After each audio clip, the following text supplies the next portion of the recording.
ওকে, তো আজকে শেষ পর্যন্ত মার্কেট একটি পজিটিভ ভাইব নিয়ে শেষ করেছে। 26,000-এর উপর মার্কেট ক্লোজ হয়েছে এবং প্রথম দিকে নিচের দিকে থাকলেও আস্তে আস্তে মার্কেট ক্রস করেছে। এবং যেটা আমরা বলেছিলাম, ইন্ডিয়ান মার্কেটের জন্য খুবই ভালো খবর আছে, এবং যেহেতু কাপ অ্যান্ড হ্যান্ডেল স্ট্রাকচার বানিয়েছে সেহেতু মার্কেটে উপরে যাওয়ার সম্ভাবনাটাই বেশি।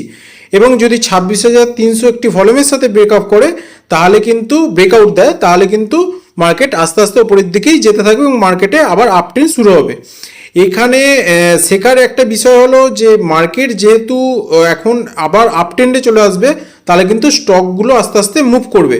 তো আমি অলরেডি একটি হোয়াটসঅ্যাপ চ্যানেল খুলেছি, যেখানে লিঙ্ক ডিসক্রিপশনে দেওয়া থাকবে, যেখানে তোমরা জয়েন করতে থাকবে। সেখানে আমরা এটা তুলে ধরার চেষ্টা করব যে মার্কেট কিভাবে শেখা যায় এবং মার্কেটকে কিভাবে আমরা আস্তে আস্তে নিজের আয়ত্তে আনতে পারি সেটা। তো ফটাফট চ্যানেলটিকে সাবস্ক্রাইব করো এবং আমাদের হোয়াটসঅ্যাপ চ্যানেলে যুক্ত 100 জন মেম্বার হওয়ার সাথে সাথেই আমি মার্কেটে কিন্তু আপডেট দেওয়া শুরু করব। ওকে, বাই।